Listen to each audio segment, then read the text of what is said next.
কোনো পৃথিবীর মানুষ জানে না।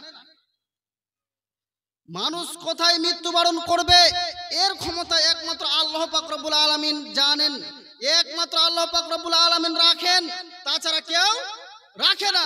তাহলে এবার বলুন, এই পীর সাহেব যে গায়েবের কথা বলছে, এই যে আংটি দিচ্ছে, এই যে তাবিজের ব্যবসা শুরু করলো, এবার বলুন সে গায়েবের খবর কোথায় পেল? আমার আল্লাহ বলছেন যে কিয়ামত কখন হবে তার দায়িত্ব আমার। মায়ের গর্ভেতে কি ছেলে রয়েছে না মেয়ে রয়েছে আমি জানি, মানুষ কোথায় মৃত্যুবরণ করবে আমি জানি, কিন্তু এই পীর সাহেব আংটি দিয়ে দিল, তাবিজ দিয়ে দিল, বলছে যে তোমার রাস্তাতে অ্যাক্সিডেন্ট হবে না। এই সমস্ত পীর সাহেবকে, এই সমস্ত মানুষকে জুতা দিয়ে পিটিয়ে সোজা করতে হবে, কারণ তারা কোরআন হাদিসই বুঝে না। যেমন কালকে একটা জালসায় আমি গেলাম, একজন বেরেলিদের মধ্যে একজন ছাত্রকে বললাম তার জুব্বা টাকুনোর নিচে মাটির সাথে লেত্রিছে, মাটির সাথে ঝেঁচড়িচ্ছে। তখন আমি বললাম, ভাই তুমি যে এই জুব্বা পায়ের নিচে পড়েছো, বলো তো এটা শরীয়ত সম্পর্কে কতটা জায়েজ? তখন তিনি কি উত্তরে বলছেন, তুমি কোন ফেকা পড়েছো, আমাকে কথা বলছি। আমি তখন বললাম, লা ইয়ানজুরুল্লাহু ইয়াউমাল কিয়ামাতি মান জাররা ইজারাহুল বাত, এই শব্দের অর্থ কি বলুন? আমি তখন বললাম এই শব্দের অর্থ কি? তখন তার মুখটা একদম ছোট হয়ে গেছে, মুখটা ছোট হয়ে যাওয়ার কিছু বলে না। আমি তখন তাকে বলছি, কোন ব্যক্তি যদি লুঙ্গি প্যান্ট পায়জামা জুব্বা যদি টাকনুর নিচে ঝুলিয়ে পরিধান করে থাকে, তাহলে কিয়ামতের মাঠে মহান আল্লাহ পাক রব্বুল আলামিন ওই শ্রেণীর ব্যক্তির দিকে নজর দিবে না, ওই শ্রেণীর ব্যক্তির দিকে নজর দিবে না। এই কথা যখন তাকে সঙ্গে সঙ্গে যখন বলা, তখন তার মুখটা ছোট হয়ে গেল। তাহলে ওই যে হুজুর, ওই যে পীর সাহেব, ওই যে ফেকা পড়েছে কি বুঝতে পারবে? যদি বুখারী মুসলিম যদি না পড়ে, বুখারী মুসলিমের যদি তার জ্ঞান না থাকে, তাহলে কি বুঝতে পারবে? অতএব ওই সমস্ত জালিয়াতি পীর সাহেব ভণ্ডদের কথা একটাও মানা যাবে না। ইন্নাল্লাহ ফালিকুল হাব্বি ওয়ান নাওয়া, আল্লাহ বলছেন বীজ থেকে আমি ফসল উৎপন্ন করে থাকি, এর ক্ষমতা আমারই রয়েছে। পৃথিবীর কোনো মানুষের ক্ষমতা নেই, পৃথিবীর কোনো মানুষের ক্ষমতা নেই যে একটা বীজ থেকে একটা সরিষার দানা তৈরি করতে পারে। কোনো মানুষের ক্ষমতা আছে কি? পুরো পৃথিবীর মানুষের ক্ষমতা নেই, এর ক্ষমতা শুধুমাত্র আল্লাহ পাক রব্বুল আলামিনই রয়েছে। তৃতীয় নাম্বার হচ্ছে কি? আসমাই ওয়া সিফাত, আল্লাহর যে সমস্ত গুণবাচক নাম রয়েছে। এক খেয়াল আমার দিকে দেখেন, কারণ আজকে যে টপিক নিয়ে আপনার সামনে আলোচনা করছি, এই বিষয়টা হচ্ছে মারাত্মক বিষয়, যা আপনাকে শান্ত মাইন্ডে বুঝতে হবে। যদি মাইন্ডে বুঝতে যদি সঠিক মতো না পারেন, তাহলে ঈমান কিন্তু বিকৃতি হয়ে যাওয়ার সম্ভাবনা। তাওহীদ বিষয়টা হচ্ছে মারাত্মক। আসমাই ওয়া সিফাত, যে সমস্ত আল্লাহর গুণবাচক নাম রয়েছে, আল্লাহর গুণবাচক নাম কি? রহমান, রাজ্জাক, রাজ্জাক রিজিক দেনেওয়ালা, যিনি পৃথিবীর মানুষকে রিজিক দিয়ে থাকে। মানুষ কোথায় কি খাবে, কোথায় কি পড়বে, এই যে রিজিক দিয়ে থাকে একমাত্র কে? আল্লাহ। এটা হচ্ছে আল্লাহর সিফাতি নাম। তবে এবার আপনি বলবেন, এই যে আমাদের মোদী সরকার রয়েছে, মমতা খালা ব্যানার্জি রয়েছে, সে তো আমাদেরকে কন্ট্রোলের দুয়ারে সরকার ফ্রিতে ফ্রিতে দিয়ে দেয়, সে কি তাহলে আমাদের রাজ্জাক? সে তো আমাদেরকে রিজিক দিয়ে থাকে? মোটেই নয়। এই সমস্ত রিজিক হচ্ছে, এটা হচ্ছে কি আল্লাহর মারফতে এসে থাকে। আল্লাহ যখন মার পেটে যখন মানুষ ৪৪ দিন যেদিন ছিল, সেদিন তার রিজিককে নির্ধারণ করে দেওয়া হয়েছিল। কখন কে মৃত্যুবরণ করবে, কখন কে কি খাবে, এটা নির্ধারণ কখন থেকে বলুন? মায়ের পেটে যেদিন আপনি ৪৪ দিন যেদিন ছিলেন, সেদিনই নির্ধারণ করে দেওয়া হয়েছিল মানুষ কোথায় মৃত্যুবরণ করবে, কি খাবে, কতদিন পৃথিবীর বুকে বেঁচে থাকবে, কি উপার্জন করবে, সেটা সেদিনই লেখা হয়েছিল। এবার আমরা হাদিসের মধ্যে আসি। আন আব্দুল্লাহ সাকাফি রাদিয়াল্লাহু আনহু قال قال رسول الله صلى الله عليه وسلم قال قلت للنبي صلى الله عليه وسلم قولي في الإسلام قولا لا أسأل عنه أحدا بعدك। আব্দুল্লাহ বিন সাকাফি রাদিয়াল্লাহু আনহু বর্ণিত, তিনি বলেন, নবী করিম সাল্লাল্লাহু আলাইহি ওয়াসাল্লামকে আমি জিজ্ঞাসা করলাম, হে আল্লাহর নবী, ইসলাম সম্পর্কে আপনি আমাকে এমন একটি বাক্য শিখিয়ে দিন, এমন একটি ওয়ার্ড শিখিয়ে দিন, যাতে আপনার পরে আমাকে অন্য কাউকে জিজ্ঞাসা না করতে হয়। এ কথা আব্দুল্লাহ বিন সাকাফি রাদিয়াল্লাহু আনহু নবী করিম সাল্লাল্লাহু আলাইহি ওয়াসাল্লামকে বললেন। তখন নবী করিম সাল্লাল্লাহু আলাইহি ওয়াসাল্লাম বললেন, আমানতু বিল্লাহি ফাস্তাকিম, তুমি বলো আমি আল্লাহর প্রতি ঈমান নিয়ে আসলাম। এবার এদিকে দেখেন, এই যে যুবকগুলোকে এখন পর্যন্ত তাদেরকে যে তাওহীদ সম্পর্কে বক্তব্য দিয়ে যাচ্ছে, এদের কানে মনে হয় কথাই ঢুকছে না। তাদেরকে বিশেষভাবে অনুরোধ করছি যে সামনে এসে বসে যাও।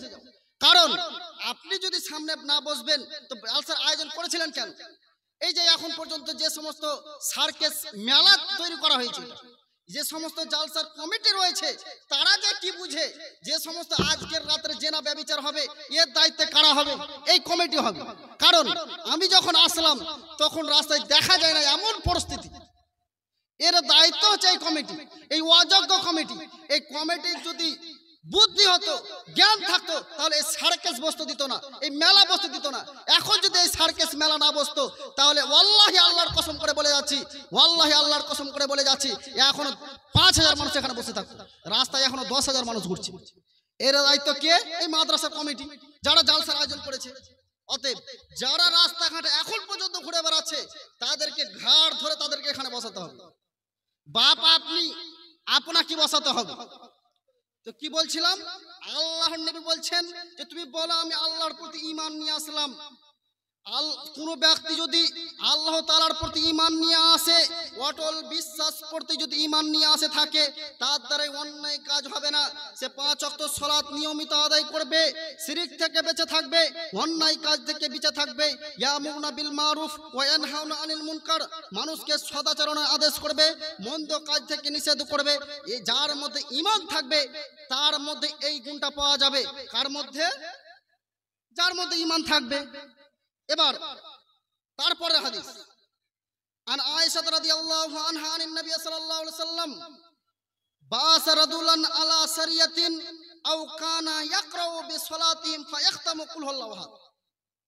আয়েশা রাদিয়াল্লাহু আনহা তিনি বলেন, নবী করিম সাল্লাল্লাহু আলাইহি ওয়াসাল্লাম যুদ্ধের জন্য একজন সাহাবাকে নিযুক্ত করলেন, একজন মানুষকে হেড কাউন্টার করে নিযুক্ত করলেন।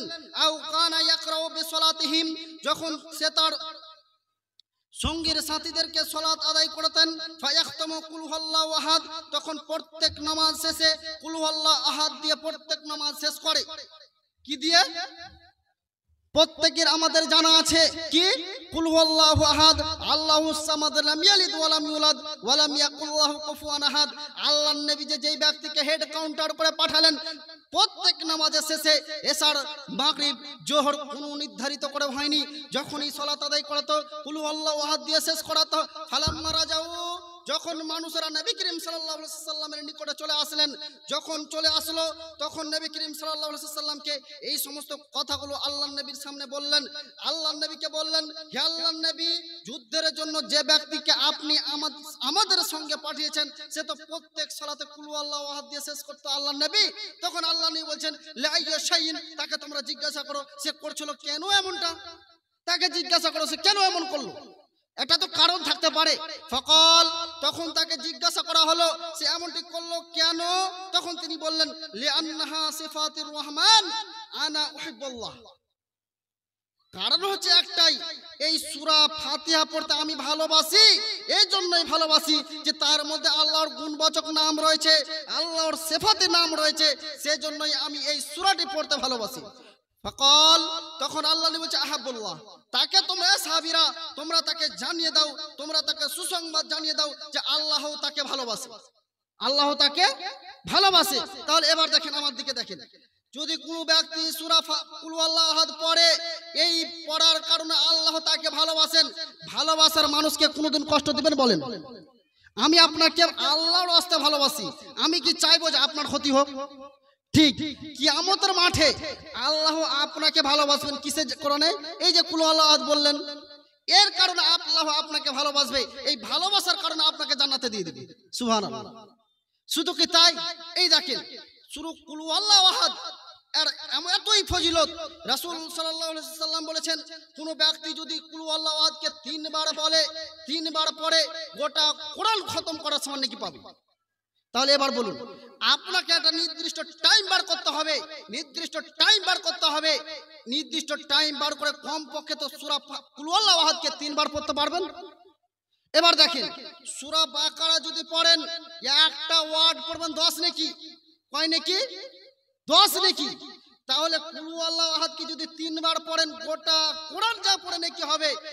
একটা ওয়ার্ড পড়ে বাকারা একটা ওয়ার্ড বলেন 10 নেকি, কুলু আল্লাহু আহাদকে আয়াত পড়বেন তাহলে আপনার এই গোটা কোরআন পড়ার সমান নেকি। তাহলে এই সুযোগ ছাড়লেন কেন?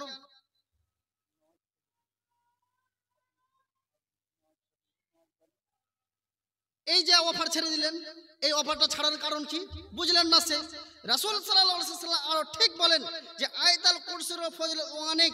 কোন ব্যক্তি যদি আয়াতুল কুরসি পড়ে আর যদি সে মৃত্যুবরণ করে তাহলে জান্নাতে চলে গেছে। জান্নাতে যায়নি কেন? সে মরেনি সেজন্য। তো অতএব ফরজ সালাতের পরে নিয়মিত সবাইকে আয়াতুল কুরসি পড়তে হবে। যদি কোনো ব্যক্তি আয়াতুল কুরসি পড়ে থাকে তাহলে সে যদি মৃত্যুবরণ করে থাকে তাহলে তার থাকার স্থান হবে কোথায় বলুন? জান্নাত। জাওয়াতুল বুখারী এবং মুসলিমের হাদিস থেকে আমরা বুঝতে পারলাম।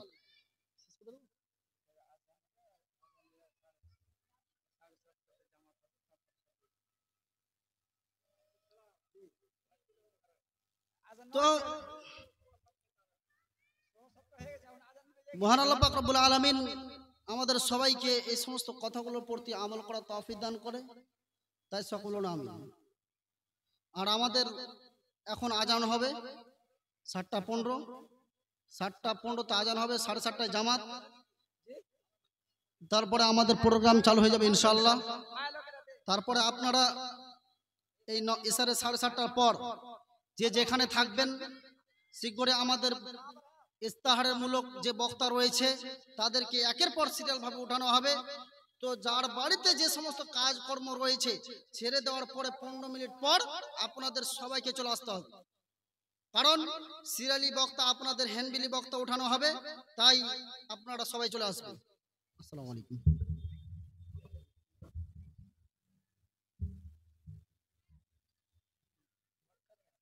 अजीज बच्चों, आप जल्द से वज़ू करके नमाज पढ़ लो। नमाज के बाद बाज़ाब्ता प्रोग्राम होगा। अभी अज़ान होगी, अज़ान के बाद नमाज, और नमाज के बाद बाज़ाब्ता प्रोग्राम होगा। सारे वक्ता जो है आ चुके हैं, सारे मुकर्रिरीन आ चुके हैं, एक के बाद दिगर आपके सामने लाए जाएंगे। आप सबको सुनकर ही घर जाएंगे। और जो लोग गांव में हैं सब नमाज पढ़ के मदरसे में आए, पिंडाल के नीचे